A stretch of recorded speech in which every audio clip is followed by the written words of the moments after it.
Cruz, de la Secretaría de Medio Ambiente y Recursos Naturales. Gracias.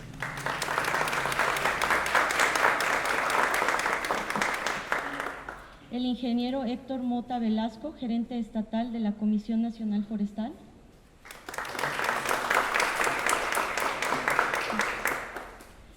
El doctor Ángel Trigos Landa, director general de la Dirección General de Investigaciones.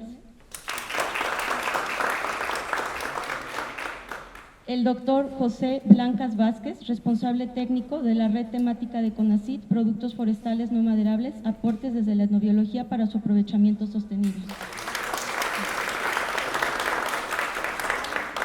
Muchas gracias por su participación. A continuación le voy a pedir unas palabras de bienvenida al biólogo Jorge Antonio Santander Espinosa, por favor.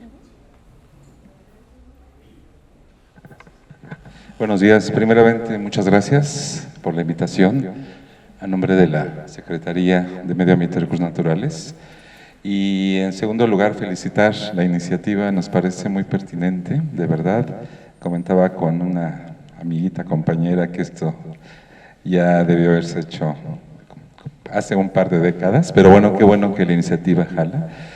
Para la Secretaría es muy importante que realmente las propuestas de modificación a la legislación, específicamente en materia de recursos maderables, recursos forestales no maderables, tenga el respaldo técnico-académico y que no se quede nada más en eso, sino que se haga la gestión legislativa y todo lo que continúa para lograr la posibilidad de hacer los acuerdos, los reglamentos, la normatividad, etcétera, que se requiere.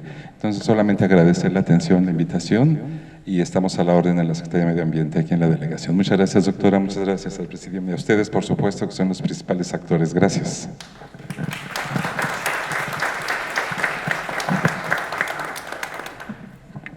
Y en representación de la red temática de productos forestales no maderables, aportes desde la etnobiología para su aprovechamiento sostenible, el doctor José Blancas.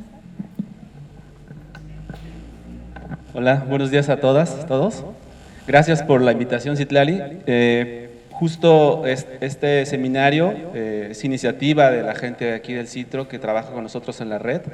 Y como lo he dicho siempre, ha sido el CITRO y el equipo de Citlali ha sido un baluarte para la red porque tienen muchísima experiencia en el tema y me parece que justo las palabras que acaba de decir Jorge es cierto, ¿no? O sea, lo que hablamos en la cena ayer, quizás el tema siempre ha estado como flotando, pero finalmente es una síntesis la que vamos a hacer hoy de experiencias, sobre todo basadas en mucho de lo que se hace en las comunidades, pero también en la sinergia que puede hacer la academia, ¿no? Entonces me parece que este es el gran aporte que hace el grupo de Citlali, ¿no? Que son muchísima gente súper comprometida. Entonces me parece que el marco en el que se inscribe este seminario es justo el de síntesis de las experiencias, de los aportes que puede hacer la ciencia, de la sinergia que podemos hacer con el trabajo en la comunidad. Y pues bienvenida. Muchísimas gracias, Citlali, por la invitación.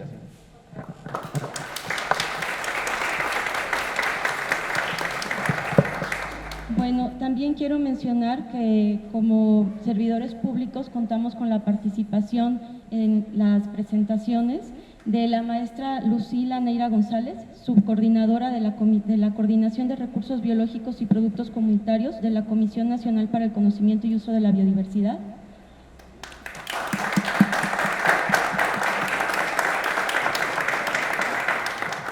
El ingeniero José Antonio Pérez Ledesma, del Departamento de Aprovechamiento Forestal No Maderable de la Comisión Nacional Forestal.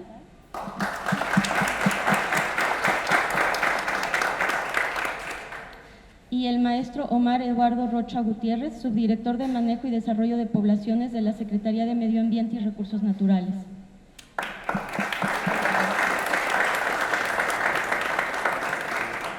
Bueno, aún no ha llegado. Es importante remarcar los objetivos de este evento. Como red hemos estado trabajando sobre los aspectos de la normatividad y esto tiene ya una historia atrás.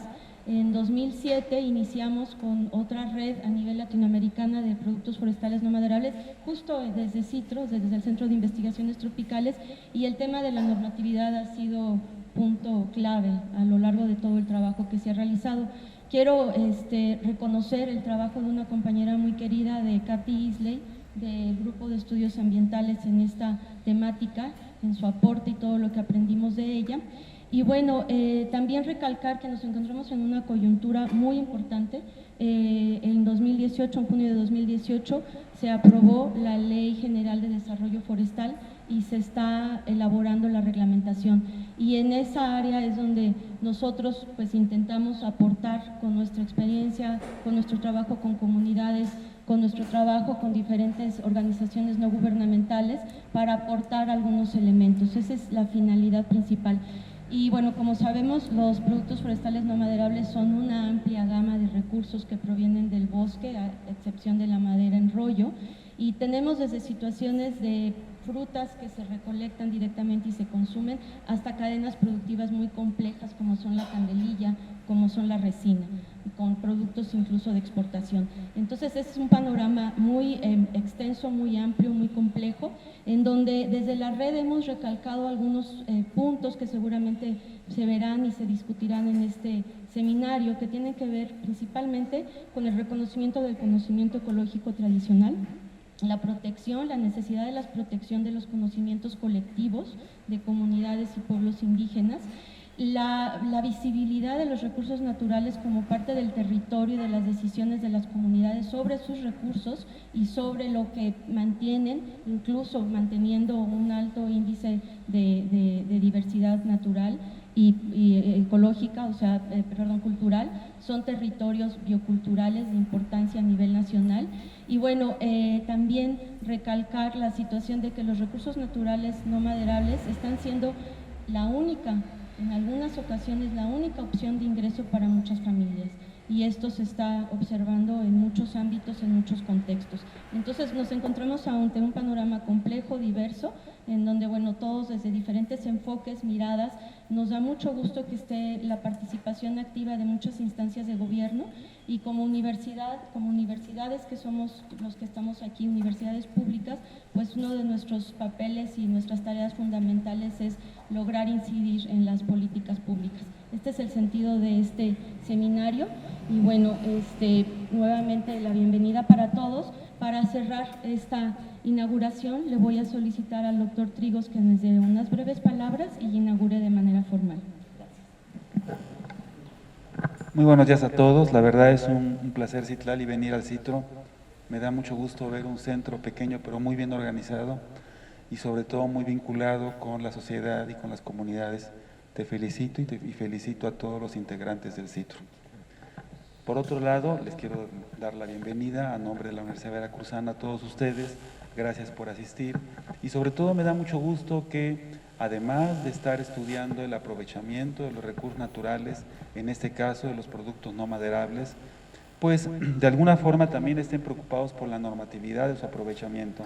Yo creo que es bien importante que en el aprovechamiento de los recursos, en este caso no maderables, forestales no maderables, se tome en cuenta el pensamiento, la forma de vida, la forma de ser de las comunidades que habitan estos lugares y sobre todo que no nada más veamos una visión limitada sobre ciertos productos no maderables. También yo quisiera pensar como químico en el aprovechamiento de los aceites esenciales, de las micorrizas, etcétera, y que yo estoy seguro que ustedes lo están tomando en cuenta, al igual como las resinas y otros productos que de alguna manera han sido tomados en cuenta por todos ustedes. Los felicito, no quiero hablar mucho para no meter la pata porque no es mi área de trabajo, pero de todos modos les pido que se pongan de pie para que a nombre de nuestra rectora, la doctora Sara Ladrón de Guevara, demos por inaugurado el seminario relacionado con la normatividad de productos forestales no maderables en México, organizado por el CITRO, el cual me da mucho gusto, el día de hoy, alrededor de las 10 horas. Muchas gracias, mucho éxito y estoy seguro que van a salir productos bastante interesantes de este seminario. Muchas gracias.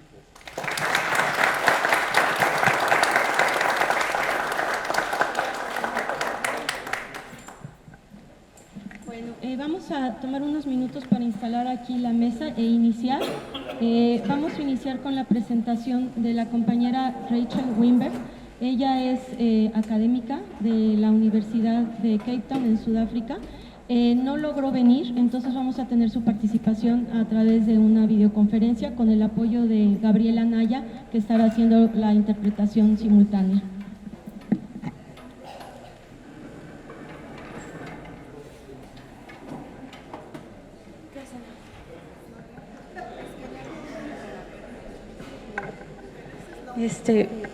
Vamos a dar inicio a la plática de Rachel Wimberg. Como les comentaba, no logró venir acá.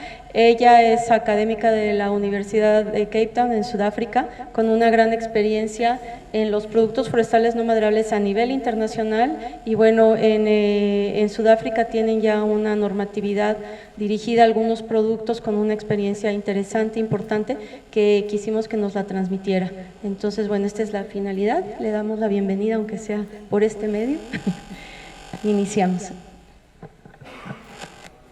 Okay, Rachel, you can begin. I will translate for you. Your PowerPoint is on, so you can begin anytime, and I will translate for the audience here.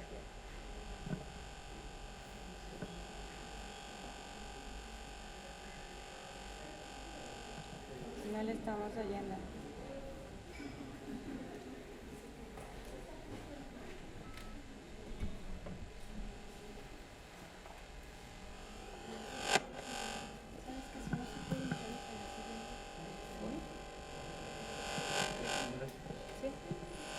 I'm sorry, Rachel, we're having some technical problems. Technology is not on our side today, but if you can wait just a second, we'll try to figure it out. Es que está muy cerca de la bocina.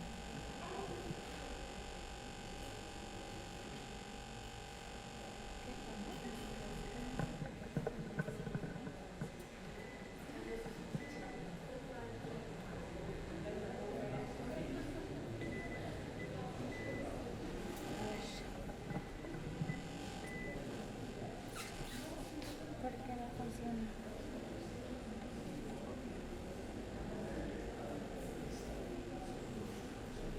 No.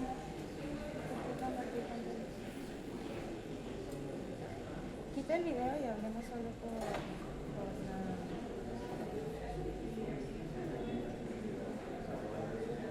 ¿Estás compartiendo la voz? No. Dice, creo que se perdió la señal. ¿Estamos bien? Okay. Can you hear us, Rachel?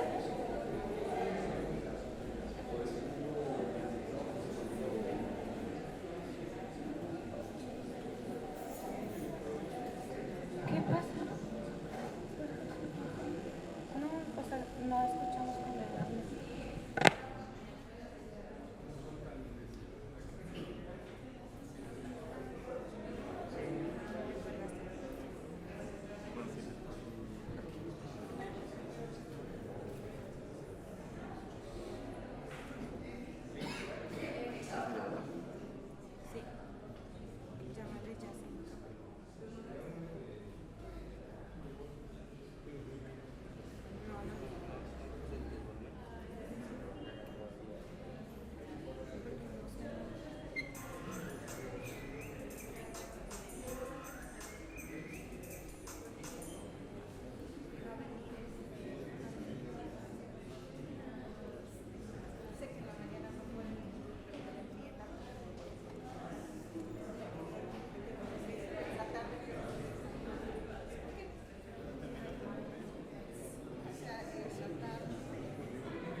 estamos logrando realizar la conexión, entonces vamos a continuar con la abogada maestra Ana María Ortiz Monasterio, por favor, y vemos mientras si podemos conectar a Rachel. Ana nos va a dar una plática sobre el panorama del marco normativo de los no maderables en México y proviene de las redes de la diversidad, equidad y sustentabilidad.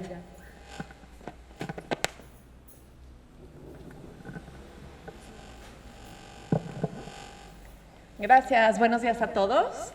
Bueno, pues igual está bien ver primero el panorama en México, ¿ok? Gracias. Y después ver como la parte internacional.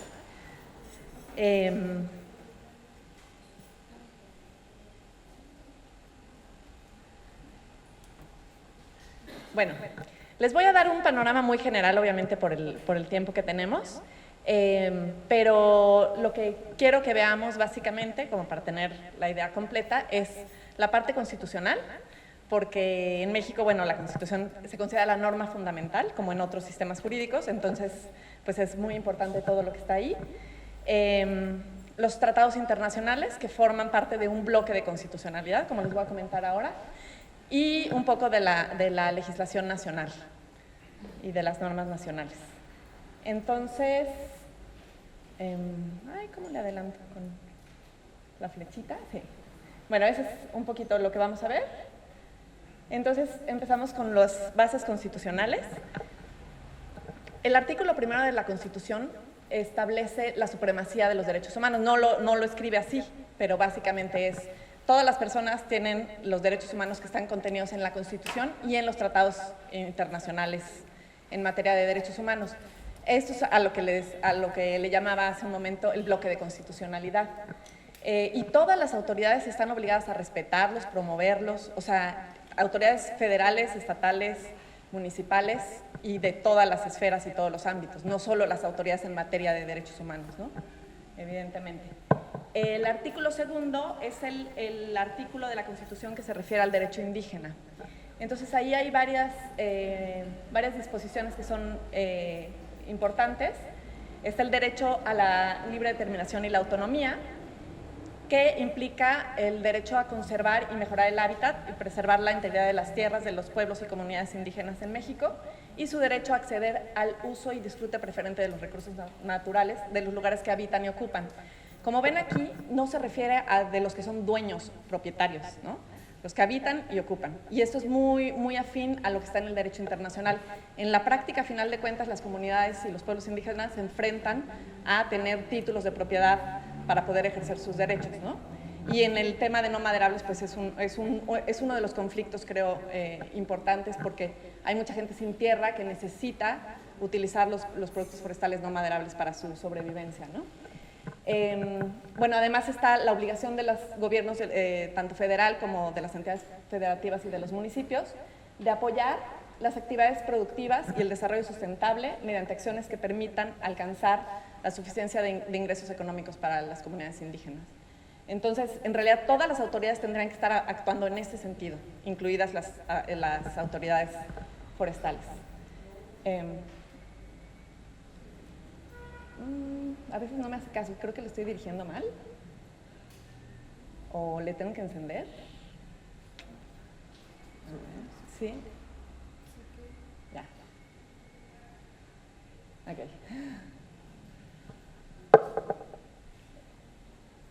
Bueno, también está el artículo 4 constitucional, que establece varios de los derechos humanos que están en la Constitución. Sí. Perdón, ¿me oyeron lo anterior o no? Bueno, está ahí el derecho a la alimentación, que obviamente tiene mucho que ver con los productos forestales no maderables, el derecho a un medio ambiente sano para el desarrollo y bienestar de las personas, y el derecho a la vivienda, porque también muchos productos forestales no maderables pues, tienen que ver con la construcción, ¿no? El artículo 5 se refiere a la libertad de profesión o de comercio, y básicamente lo que establece es que todas las personas se pueden dedicar a su profesión o comercio siempre y cuando sean lícitos. Entonces, en principio, también tiene que ver con esto el acceso a los productos forestales no maderables.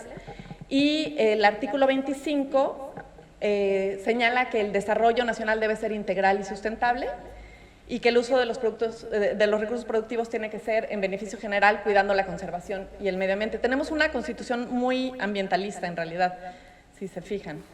El artículo 27 constitucional, porque además son artículos que tienen ya una larga historia, ¿no? El 27 constitucional establece el derecho de la nación para regular el aprovechamiento de lo que le llama elementos naturales susceptibles de apropiación, y ahí caen evidentemente los productos forestales no maderables. Pero esta regulación es con un objeto que está explícitamente definido en la Constitución y también tiene como componentes sociales y ambientales bien fuertes, distribuir equitativamente la riqueza pública, porque se parte de que todo en un inicio es del Estado, digamos, mexicano, pero bueno, se puede apropiar, ¿no?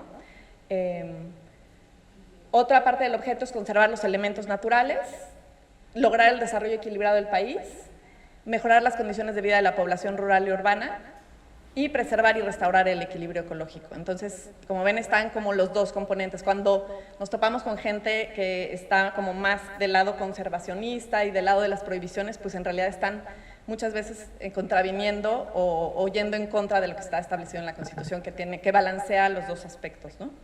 Bueno, los tres, el económico, el social y el ambiental. Entonces, bueno, hay muchos tratados internacionales que tienen que ver con los productos forestales no maderables, pero yo les quería mencionar estos 4 y en particular hablar de 2 de ellos. Porque, por ejemplo, la CITES, yo creo que es uno de los tratados internacionales que más conoce la gente, ¿no? Y que más asocia con la conservación. Y en realidad CITES lo que hace es regular el comercio, o sea, poner requisitos para cómo se pueden mover cosas entre los países. Bueno, evidentemente le llama especímenes, productos y subproductos de especies silvestres, pero en realidad no tiene disposiciones de conservación y vamos a ver más adelante una diferencia que hay como de enfoque con el convenio sobre la diversidad biológica, que yo creo que es el convenio que tiene como la perspectiva mucho más afín a los temas pues que hoy en día o desde hace 25 años, más de 25 años, pues son como los que rigen el enfoque ambiental.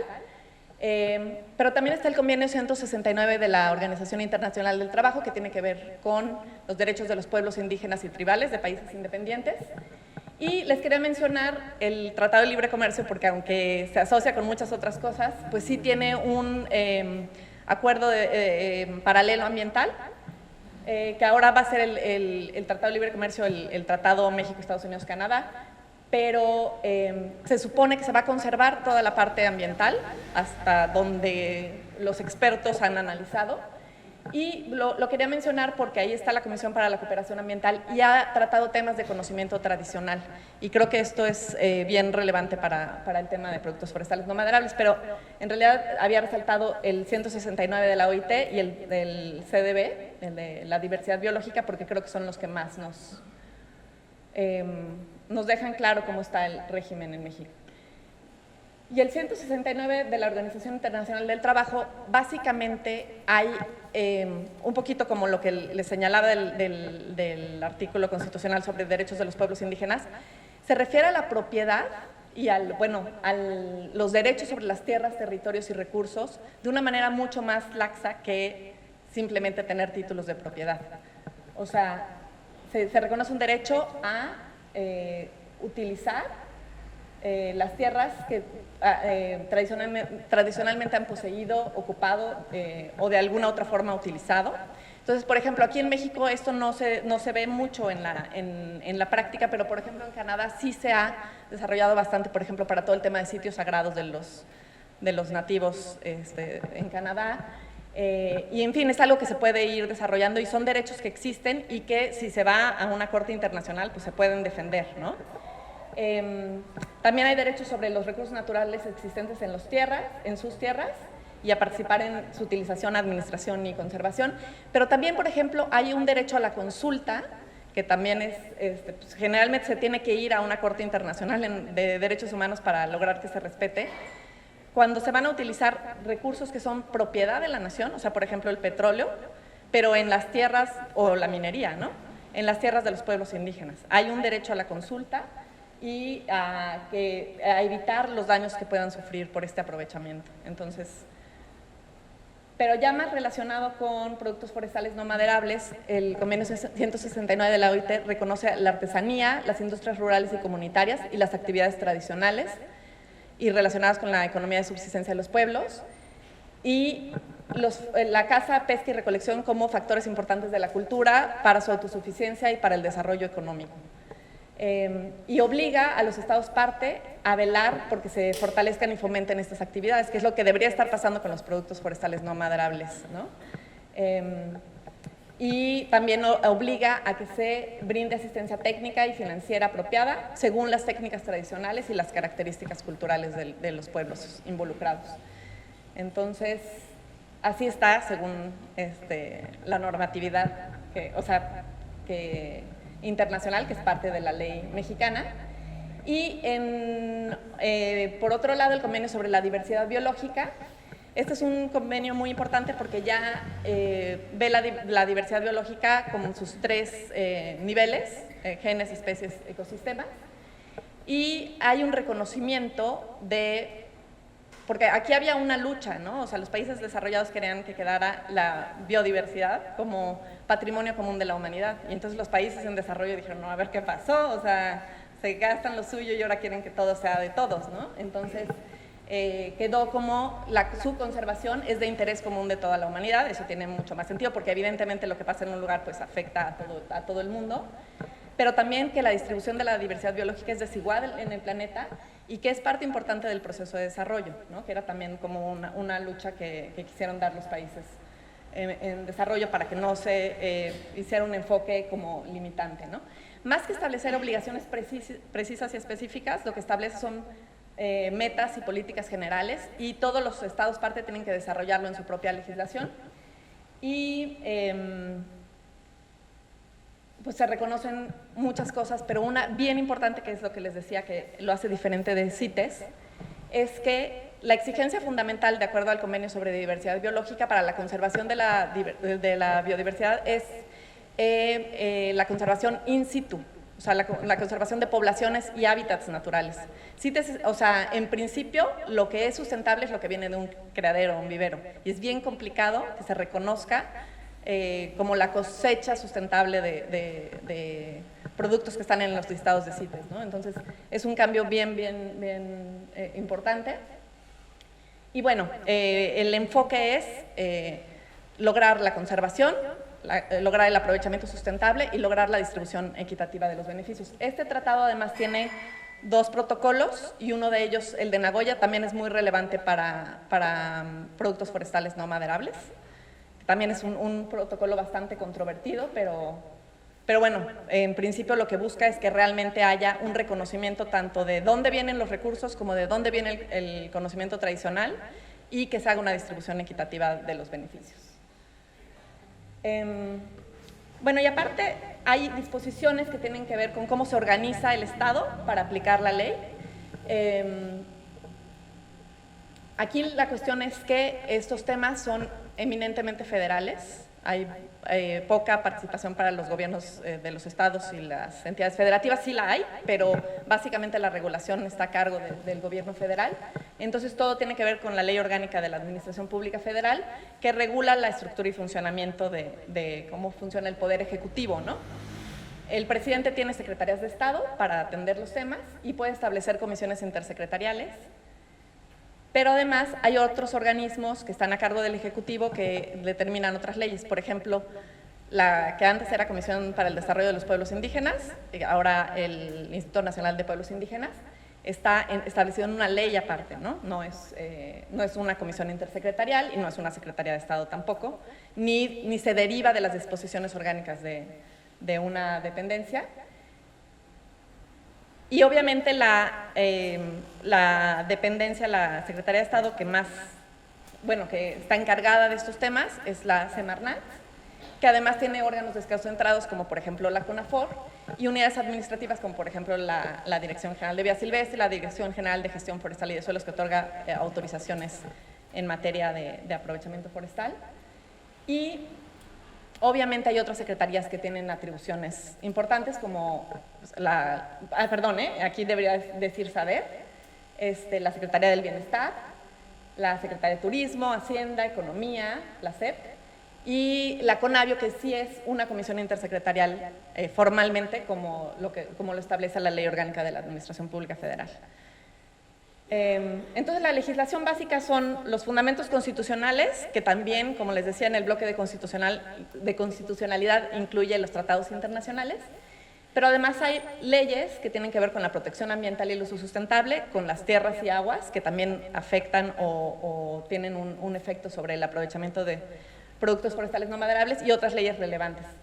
Y bueno, aquí hay algunas de las que, como ejemplos de estos tipos de leyes, y pues las más importantes para nuestro tema son la Ley General del Equilibrio Ecológico y la Protección al Ambiente, la Ley de Vida Silvestre y la Ley de Desarrollo Forestal Sustentable.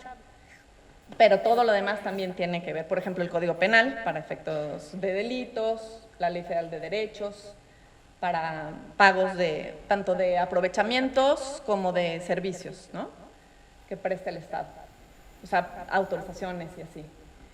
Por ejemplo, la evaluación de impacto ambiental, pues se tiene que pagar, se tiene que hacer un pago de derechos, ¿no?, que es bastante caro y, en fin, tienes todas estas cuestiones que afectan, ¿no?, al aprovechamiento. Bueno, otros ordenamientos relevantes derivados de la legislación ambiental, pues está la Ley General de Prevención y Gestión Integral de Residuos, que tiene que ver, por ejemplo, mucho con las industrias artesanales de productos forestales no maderables, pero, en fin, con todo. También están los reglamentos de la Ley General del Equilibrio Ecológico y la Protección al Ambiente, por ejemplo, el de áreas naturales protegidas, y los reglamentos derivados tanto de la Ley Forestal como de la Ley General de Vida Silvestre, y otras normas sobre conservación y aprovechamiento de recursos naturales.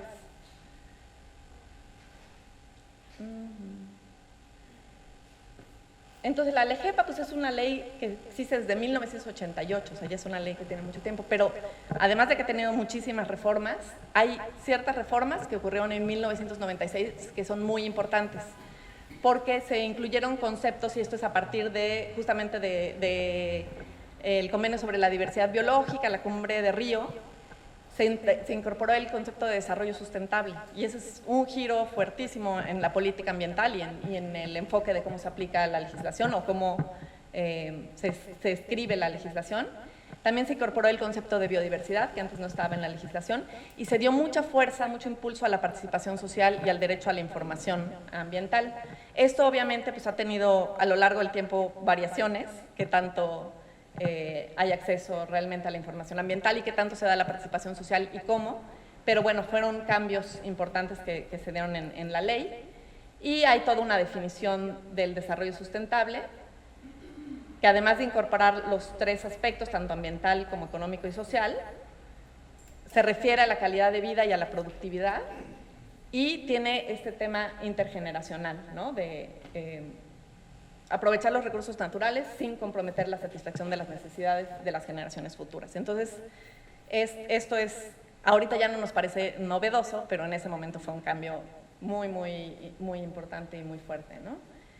Y luego la misma Ley General del Equilibrio Ecológico y la Protección al Ambiente, le decimos LEGEPA por obvias razones, porque es súper largo el nombre, pero bueno, en general a todas las leyes les acabamos diciendo como por las letritas, ¿no? Pero la LEGEPA tiene un título sobre biodiversidad, y ahí trata el tema de áreas naturales protegidas, el tema de restauración y el tema de flora y fauna silvestre, le llama. Y bueno, en cuanto a áreas naturales protegidas, pues establece las categorías, también reconoce las áreas naturales protegidas estatales y municipales, y dentro de las categorías federales se incorporó, esto es mucho más reciente, áreas destinadas voluntariamente a la conservación. Ahí hay también toda una discusión. Y en restauración prevé programas de restauración ecológica y zonas de restauración ecológica que se establecen por decreto presidencial. La verdad se ha utilizado muy poco esta figura, pero bueno, incluso fueron retomados después por la Ley General de Vida Silvestre. Y hay criterios para la preservación y el aprovechamiento sustentable, y como pueden ver, para esto sobre la flora y fauna silvestre. Y bueno, hay muchas más disposiciones, obviamente, pero digamos, estoy como retomando lo más básico. Pero si se fijan entre estos criterios, está, por ejemplo, obviamente la preservación de especies endémicas y en categorías de riesgo, pero también está el desarrollo de actividades productivas alternativas para las comunidades rurales. O sea, aquí se mantiene el enfoque social y económico, ¿no? Y muy enfocado en comunidades. Y luego les voy a hablar de un proceso legislativo que fue importante porque, digamos que partimos de que había una legislación forestal, la voy a llamar así porque ha habido muchos nombres, había una legislación de pesca y había una legislación de caza. Y lo que pasaba en la práctica es que había muchos aprovechamientos que no estaban, como que no caían dentro de ninguna de las tres, porque caza era caza deportiva, ¿no? Entonces, lo que se trató de hacer es desarrollar una ley que regulara otras prácticas y otras especies y que buscara justamente la sustentabilidad en eso, ¿no? Entonces hizo un grupo de trabajo conjunto. Entonces esta es una ley completamente nueva, ¿no? A diferencia de las forestales que tienen una larguísima historia. En julio de 2000 se publicó la Ley General de Vida Silvestre. ¿Y por qué es federal eminentemente el tema? Porque hay temas que no tienen fronteras políticas, ¿no? O sea, cuando los animales se mueven, por ejemplo, pues es muy complicado que en un estado se regulen de una manera y en otro de otra, ¿no? Entonces, por eso la regulación se buscó que fuera nacional, aun cuando se puede aplicar, técnicamente puede llegar a aplicarse desde las entidades federativas, pero con las mismas reglas, ¿no? Sobre las que hay una especie de consenso científico, criterios ecológicos y cómo lograr la sustentabilidad, ¿no? Entonces, aquí hay una cosa bien diferente también de otras leyes sobre recursos naturales, es que en vez de… Se discutió muchísimo cuál iba a ser la propiedad de la vida silvestre, porque en la Ley Federal de Caza era propiedad de la nación, pero, por ejemplo, en la ley forestal es propiedad privada, porque son, de hecho, por el Código Civil son accesiones de la tierra, entonces las plantas son del dueño de la tierra. Pero aquí el tema es justamente lo mismo, ¿no? La fauna se mueve, entonces, ¿cómo vas a hablar de propiedad en cualquier sentido, ¿no? Y entonces lo que quedó son derechos de aprovechamiento sustentable para el dueño de la tierra, en vez de meterse con la propiedad como tal, ¿no? Es un deber de conservación y derechos de aprovechamiento sustentable. Y bueno, tiene todo un enfoque de política nacional en la materia, que también tiene este tema, evidentemente, de la conservación, pero de incrementar el bienestar de los habitantes del país, ¿no? Y de que se logren niveles óptimos de aprovechamiento sustentable, así está planteado.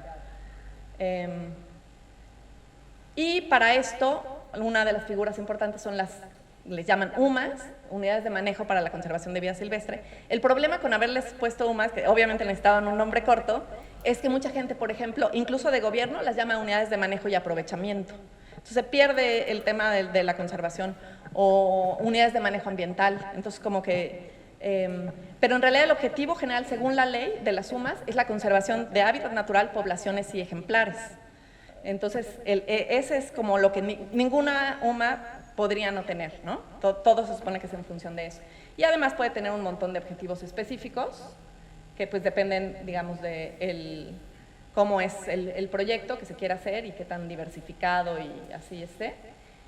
Y para el establecimiento y operación de UMAS, lo que hay es un registro voluntario, o sea, a diferencia de las áreas naturales protegidas que se establecen por decreto, el propietario poseedor legítimo de los predios o alguien con su consentimiento es el que solicita que se registren, y para eso se presenta un plan de manejo que está elaborado por un responsable técnico, que es responsable solidario, y bueno, hay un montón de componentes del plan de manejo, o sea, no es cualquier cosa. Si quieres hacer aprovechamiento de un producto forestal no maderable, pues aquí está un poquito, nada más para que se vea.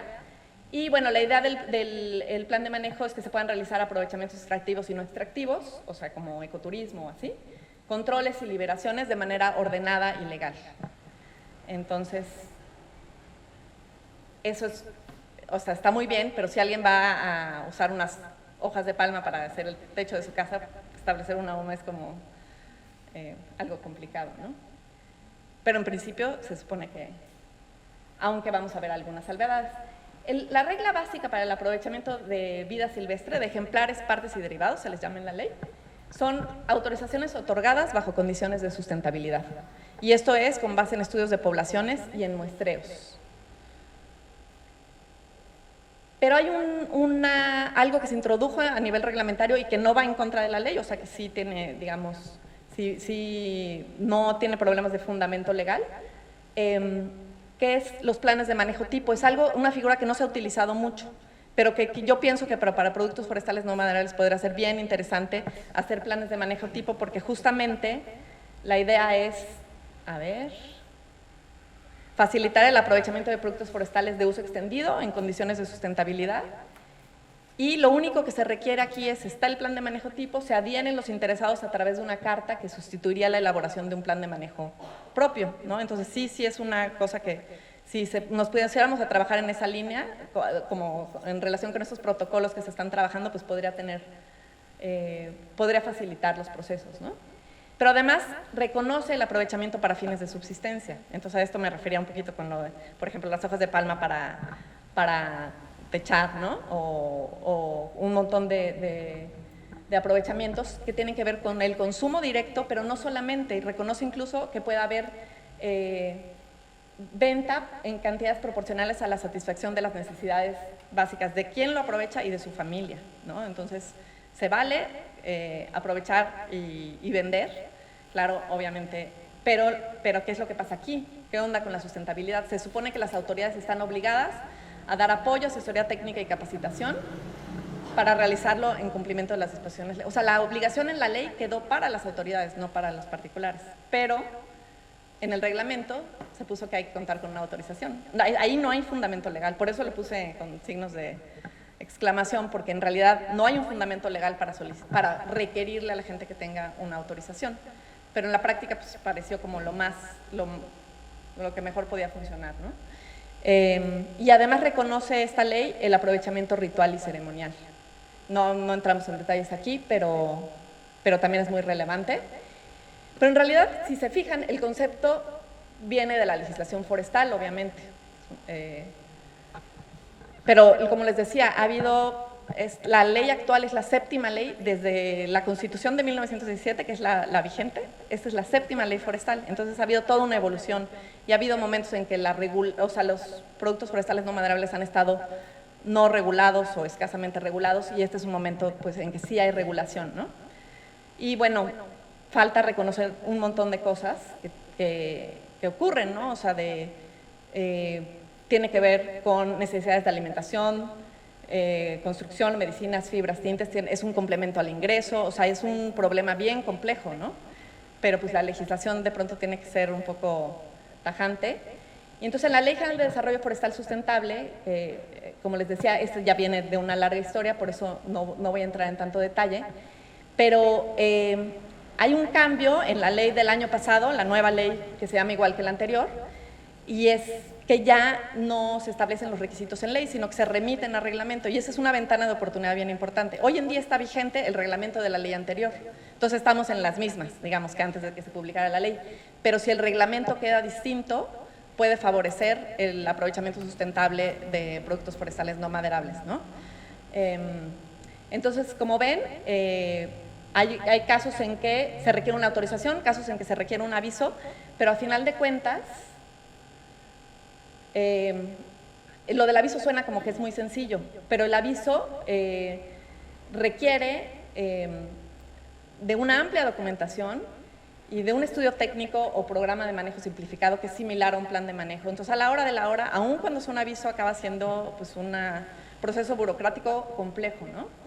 Y además, en algunos casos, incluye el presentar una manifestación de impacto ambiental, y eso es un costo pues, bien alto, ¿no? Además, están las normas oficiales mexicanas, ahorita vamos a verlas rápidamente, en materia forestal, que no necesariamente son adecuadas a todas las especies, grupos de especies o tipos de productos forestales no maderables. Y esta es una situación que lleva muchísimo tiempo, o sea, no es un minuto. Estas son la lista de normas, obviamente no las vamos a leer, pero son 13 normas en materia forestal para todo tipo de productos. Pero además es relevante una norma porque esas normas son normas técnicas para cómo se realiza el aprovechamiento, el transporte, el almacenamiento y así, ¿no? Especificaciones sanitarias en el caso de la 029. Pero además está la NOM 059 y ahí la cuestión es que hay una interpretación, hay una disposición legal en la Ley General de Vida Silvestre que parecería que todo lo que está en riesgo se regula por la Ley General de Vida Silvestre y que todo lo que no está en riesgo se regula por la Ley Forestal en términos de plantas, ¿no?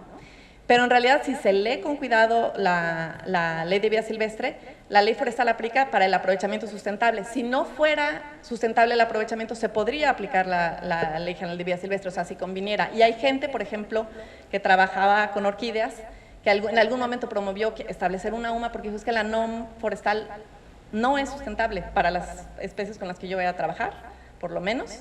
Entonces solicitó el registro de una UMA, ¿no? Entonces, esto se puede dar. Pero bueno, ahí hay evidentemente pues, un problema adicional. Y estas normas forestales, independientemente de qué tan adecuadas sean o no, se utilizan como referente, al menos en algunos casos en la UMA también, ¿no? Entonces, esa es básicamente ya la conclusión. Ya sé que el minuto se gastó, pero bueno, creo que es importante. Entonces están reguladas básicamente por ambas leyes, ¿no? Ley General de Vida Silvestre, Ley General de Desarrollo Forestal Sustentable. A algunos les aplica uno, a otros otro, y esto implica dos regímenes distintos para acreditar la legal procedencia también, que ya no entramos ahí en detalles, pero son diferentes, muy diferentes de hecho. Pero además está la Ley General del Equilibrio Ecológico para ciertos aprovechamientos, en lo que les decía de la evaluación de impacto ambiental.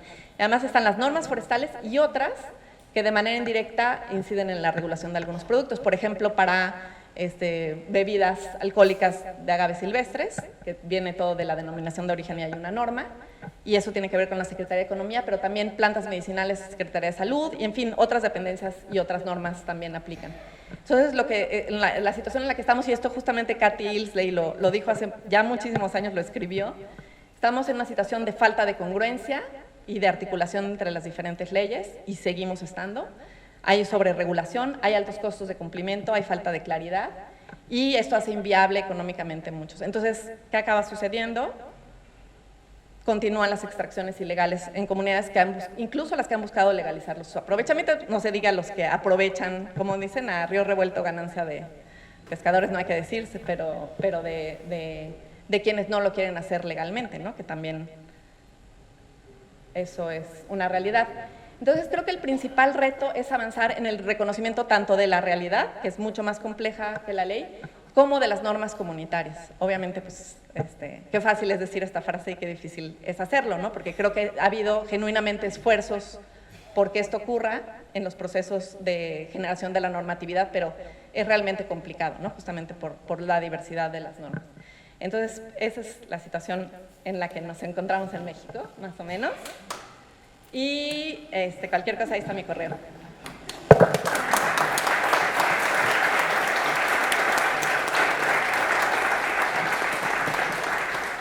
Gracias, Ana. ¿Alguna pregunta? Vamos ahorita a tratar de conectar otra vez a Rachel. Tenemos 1 minuto, 2 minutos para preguntas.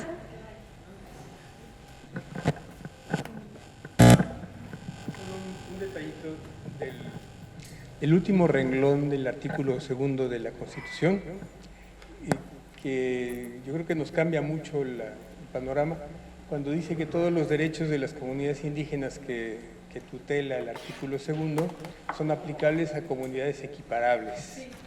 Entonces, ahí estaríamos hablando ya también de las comunidades mestizas, o prácticamente todas las comunidades campesinas. Eso no ha sido muy generalizado, me parece, y creo que es algo que habría que meter como un factor de la ecuación también.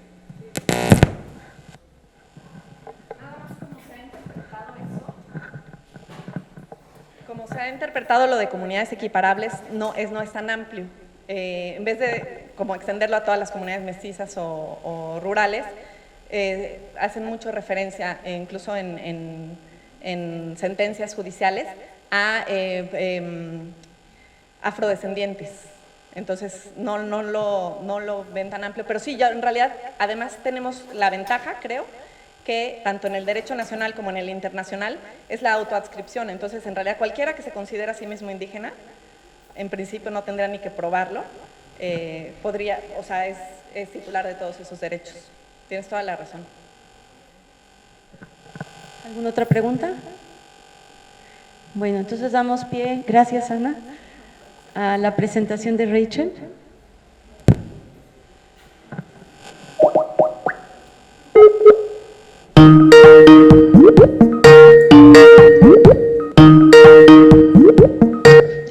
Hello? Hello, Rachel. Yes, We hi. are back. Okay, you can start. We're finally here. Okay, you can see me? We can see you, and we are looking at your presentation in the Spanish Okay. version. So you can start, and I will translate. Okay, so I'll just go slowly. Tell me if I go too fast. Thank you. Okay, all right. So, good morning, everybody, and many thanks for the invitation to speak today. I'm very sorry I can't be there with you in person. Buenos días a todos y muchas gracias por la invitación. Una disculpa por no poder acompañarlos en persona. And I'm going to talk today about some of the policy and the legal frameworks that govern and affect non-timber forest products, NTFPs. Hoy voy a hablar del marco legal y las políticas públicas que están en torno de los productos forestales no maderables. And this is work that was done with Sarah Laird from People and Plants International. Es una colaboración con Sarah Laird de People and Plants International and Rebecca McLean from the US. y And Rebecca it McLean. also draws on work from many other colleagues across the world, from a number of countries, Bolivia, Brazil, Cameroon, Canada, China, Fiji, Finland, about 13 countries, where we try to look at lessons from regulating NTFPs.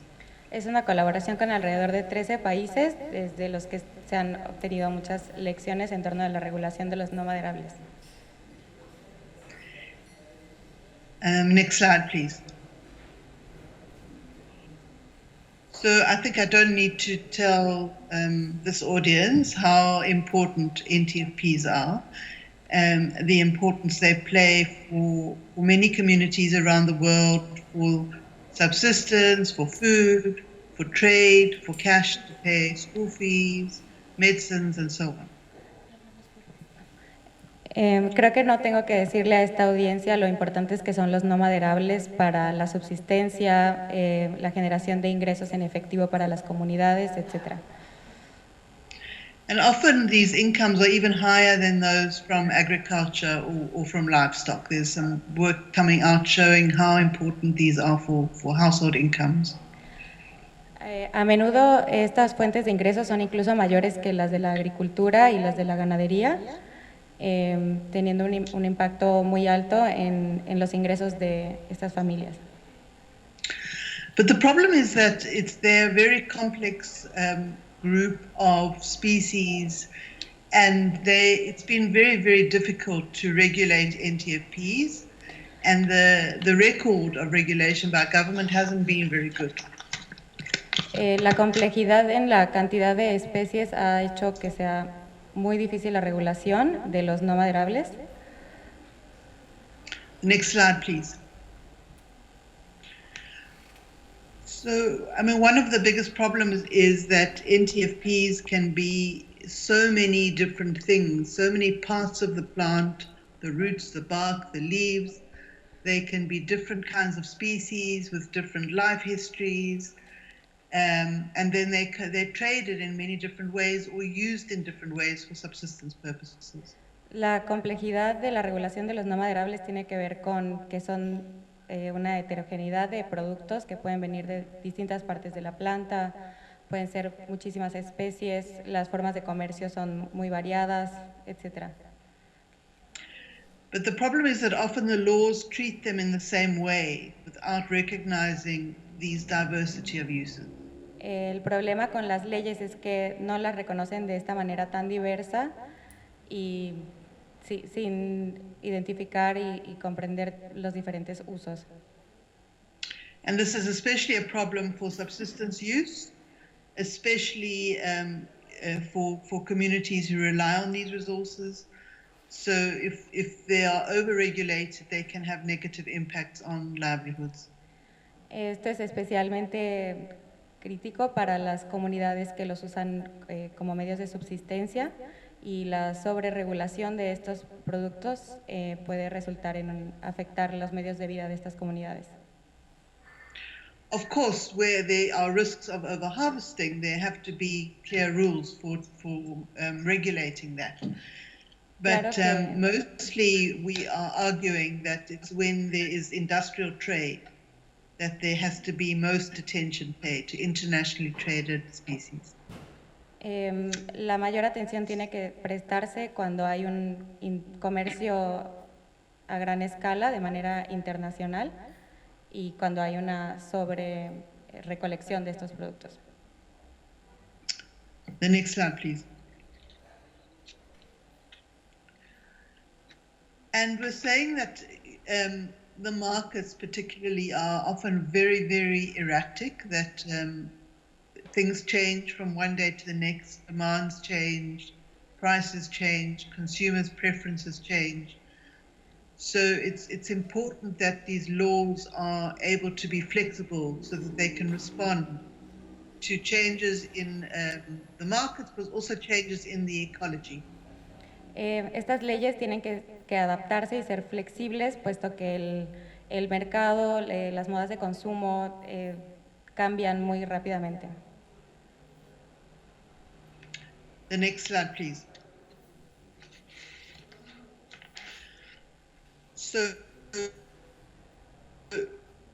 always NTFPs are part of land use systems that have a wide range of different activities, including logging or agriculture or mining. Los productos forestales no maderables forman parte de paisajes y ecosistemas más grandes y más complejos, en los que también puede haber aprovechamiento maderable, minería, algunas otras cosas. And these activities often are more damaging to the NTFP populations than overharvesting. They're causing more damage because they're removing entire populations of plants. Estas otras actividades suelen ser mucho más dañinas para los no maderables que incluso la sobrerecolección de los mismos. So it's really important that NTFP is regulated as part of a landscape approach, part of an ecosystem approach, which is looking at other ways in which the landscape is being used. Por esta razón es muy importante que la regulación de los no maderables se haga desde un enfoque de paisaje y considerando el ecosistema en general. And it's also important to differentiate between between logging and timber use and NTFP use, because they're very, very different activities. Y es muy importante diferenciar entre el aprovechamiento maderable y el no maderable, puesto que son usos muy diferentes. The next slide, please.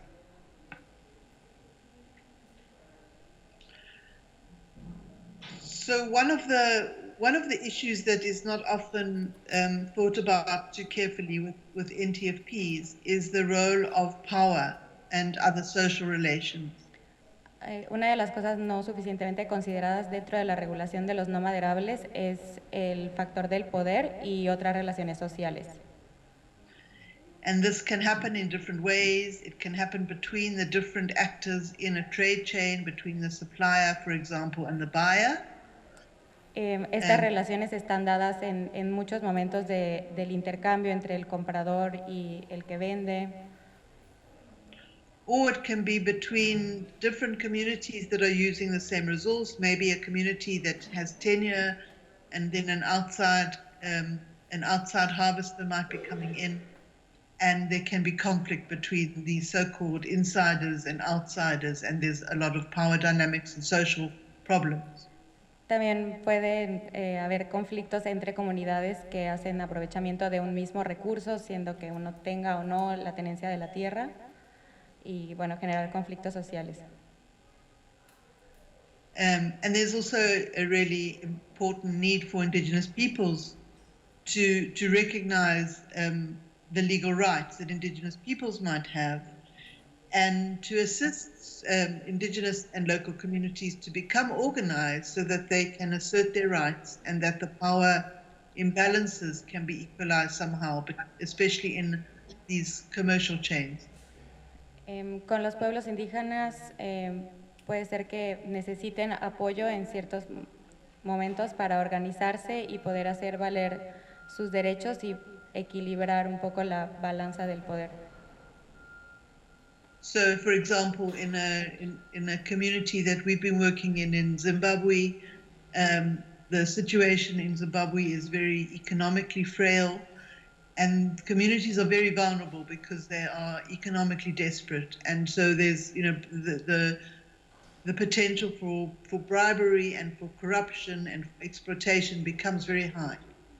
En una comunidad en la que hemos estado trabajando en Zimbabue, donde la situación económica es muy frágil y donde hay mucha desesperación por obtener recursos, hay como una propensión o una facilidad hacia la corrupción. Rachel? So, sorry, the next slide, please.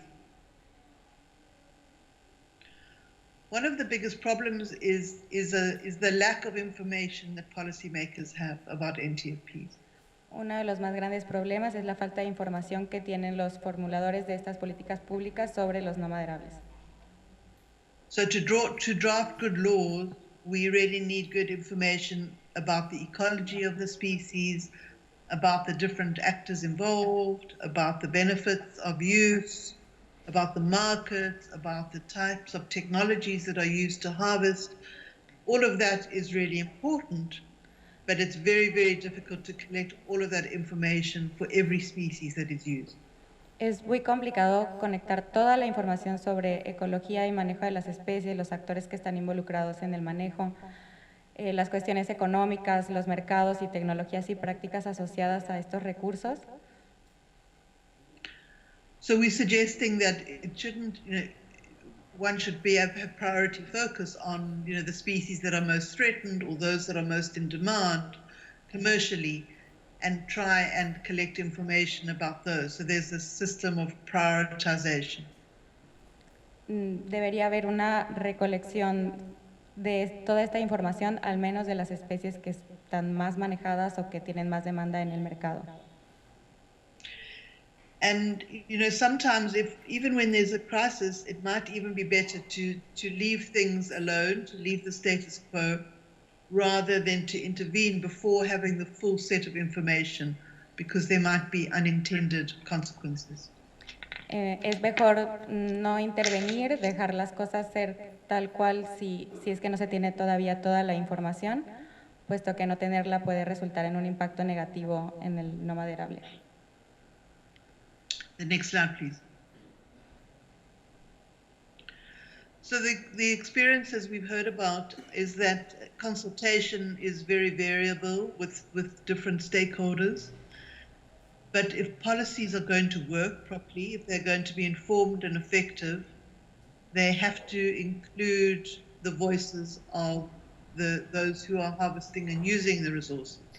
Para que las políticas públicas sean realmente efectivas y funcionen, tienen que contemplar la multiplicidad de voces de aquellos que usan y manejan estos productos.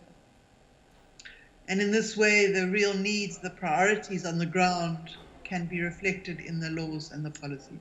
Y de esta manera puedan realmente las necesidades estar reflejadas en las políticas públicas. Next slide, please. And the next point really is about, NTFP laws are not only about NTFP. Las leyes de sobre los no maderables no son necesariamente solo sobre los no maderables. So there are many, many laws involved that all have some kind of impact on NTFPs. So from biodiversity through to things like transport laws or product quality or even tenure or intellectual property rights. Hay muchas leyes involucradas y todas de alguna manera afectan a los no maderables, desde aquellas que son sobre biodiversidad hasta las que tienen que ver con el transporte o la tenencia de la tierra o la propiedad intelectual. Especially land tenure and resource rights. It's really critical to clarify these if there's going to be regulation, because they'll be different. The laws will apply differently under different kinds of tenure regime. Especialmente las leyes que tienen que ver con la tenencia de la tierra y el derecho a los recursos son críticas fundamentales, puesto que en diferentes regímenes de tenencia de la tierra la regulación será diferente. And something like intellectual property right, which we usually don't associate with NTFPs, can also have a very profound impact. For example, it might conflict with the protection of traditional knowledge, or it might stop certain industries from developing. Las leyes de propiedad intelectual que no suelen asociarse a los no maderables pueden entrar en conflicto con los conocimientos tradicionales y jugar un papel de impacto en los no maderables. Next slide, please. So I wanted to talk a little bit about international laws and their influence on NTFPs. And one of these, of course, is the Convention on Biodiversity.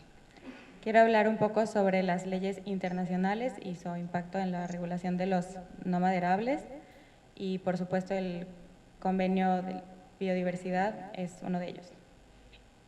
And the third objective for the CBD has three objectives: conservation, sustainable use, and equitable sharing of benefits.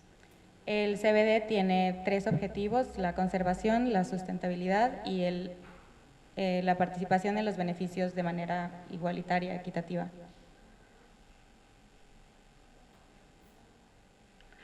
So the third objective, which is often called access and benefit sharing, used to only be defined to bioprospecting. El tercer objetivo, al que se le suele llamar acceso y participación en los beneficios. But more and more, NTFPs are getting caught up in the fold of access and benefit sharing. Can you repeat that, please, Rachel? I said more and more, NTFP are getting caught up in having laws for access and benefit sharing. Los no maderables están de alguna manera atrapados en tener una regulación sobre el acceso y participación en los beneficios.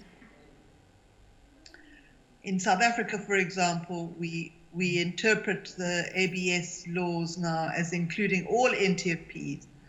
So anyone harvesting for commercial use has to have a benefit sharing agreement in place. En Sudáfrica, esta disposición de las leyes de ABS, acceso y participación en los beneficios, son aplicables a todos los no maderables, con lo cual todos los aprovechamientos para uso comercial de los no maderables tienen que tener un acuerdo de acceso y participación en los beneficios. So the lady in this picture here is harvesting rooibos tea. I don't know if anyone has tasted rooibos tea. La mujer en la foto está recolectando té rooibos. And there has recently been an agreement based on rooibos tea, a benefit sharing agreement between traditional knowledge holders and the industry, giving traditional knowledge holders a share of benefits from rooibos tea. Recientemente se hizo un acuerdo para compartir o participar de los beneficios a las personas que tienen un conocimiento tradicional sobre este té, sobre el manejo de este té. And this is becoming more and more common. Y esto se está volviendo más y más común. But it's also adding a lot of confusion to all the laws and policies that already exist and is becoming very, very difficult to implement. Pero esto también está agregando mucha confusión a las ya muchas existentes leyes y políticas públicas en torno de los no maderables. And there are also questions about whether it is really achieving social justice. Y también está la pregunta de si esto está llevando hacia la justicia social o no. So the next slide, please.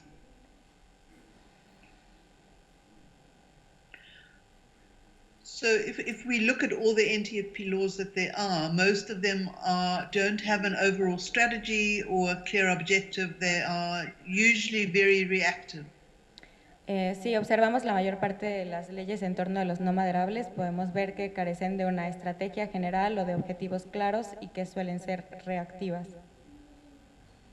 And they often involve many different government departments and many, many different kinds of laws. Y también involucran a muchas instancias de gobierno y son muchas leyes. So we're saying it's really important that there's better coordination, that these procedures are streamlined, that the bureaucracy is reduced. Se necesita una mayor coordinación entre los niveles de gobierno, agilizar los procedimientos y minimizar la burocracia. And especially if there are very difficult procedures or permits for small-scale producers, we need to ask questions about what they are achieving.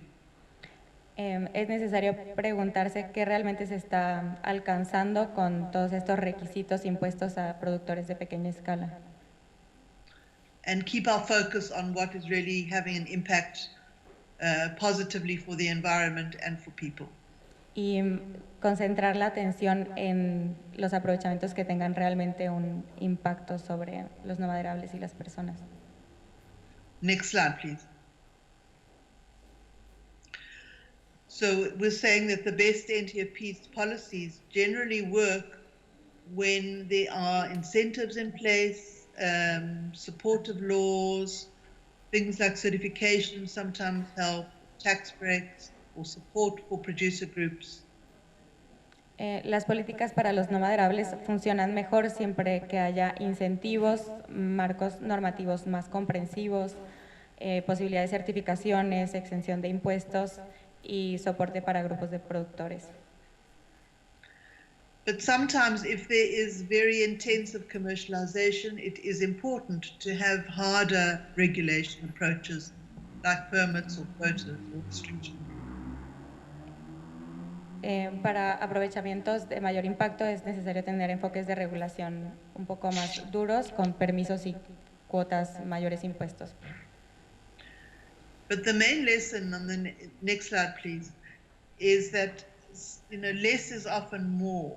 So I think we often feel that we have to put more and more and more policies in place. But sometimes, if we have regulation, very light regulation, that is appropriate to what we're regulating, it's better than having too much hard-handed regulation for something. La mayor lección de todo esto es que a menudo menos es más. Sobre regular puede tener un mayor impacto sobre los no maderables que tener regulaciones más sencillas. So we should always be asking, why do we need to regulate and what are the best actions to solve this problem? La pregunta es ¿por qué necesitamos regular y cuáles serían las acciones para resolver los problemas?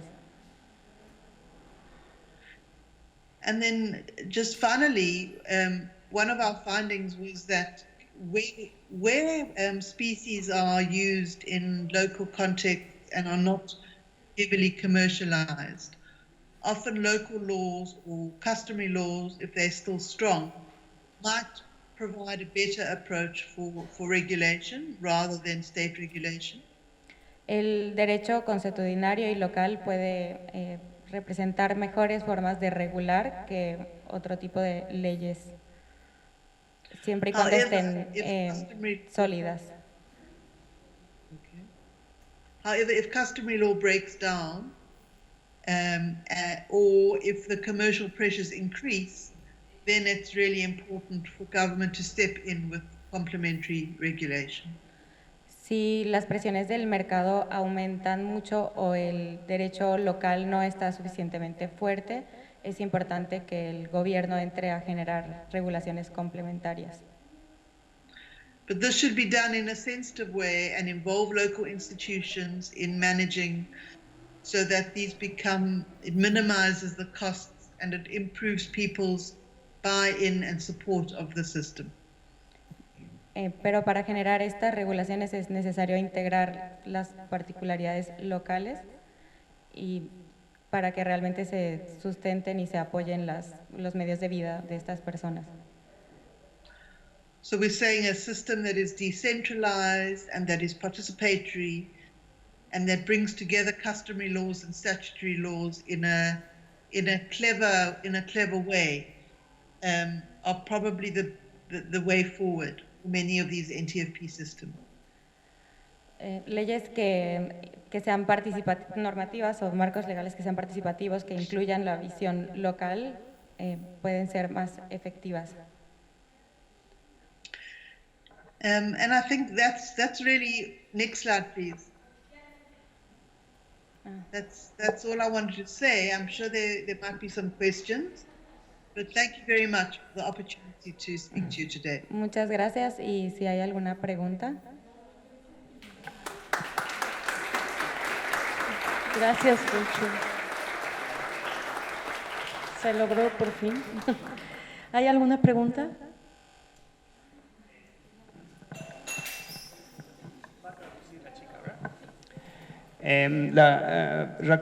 Rachel menciona que la certificación puede ser una opción para la parte de mejorar toda esta normatividad, pero la certificación es cara y entonces ¿qué va a hacer el pequeño productor local y de pequeña escala? ¿O qué me puede decir al respecto? Yes. He's asking what certifications are expensive, so how can the small scale producer deal with these expenses? Sorry, what?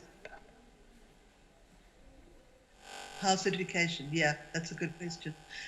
And I think there's some interesting models that are emerging now around different sets of certification. So there's certification which is for an international market and certification for a smaller market. But either way, it's really important for communities to be organized because those sorts of certification schemes can't be handled by individual small groups. Organization is key.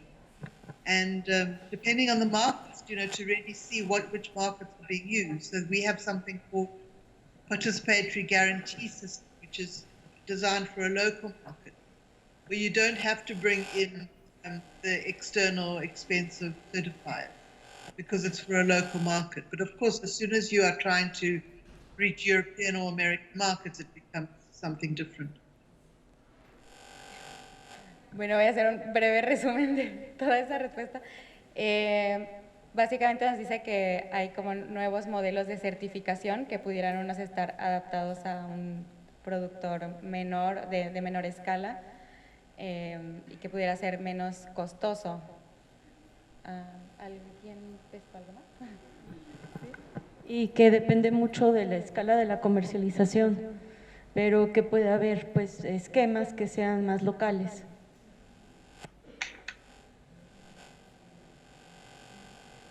Bueno, ¿alguna otra pregunta?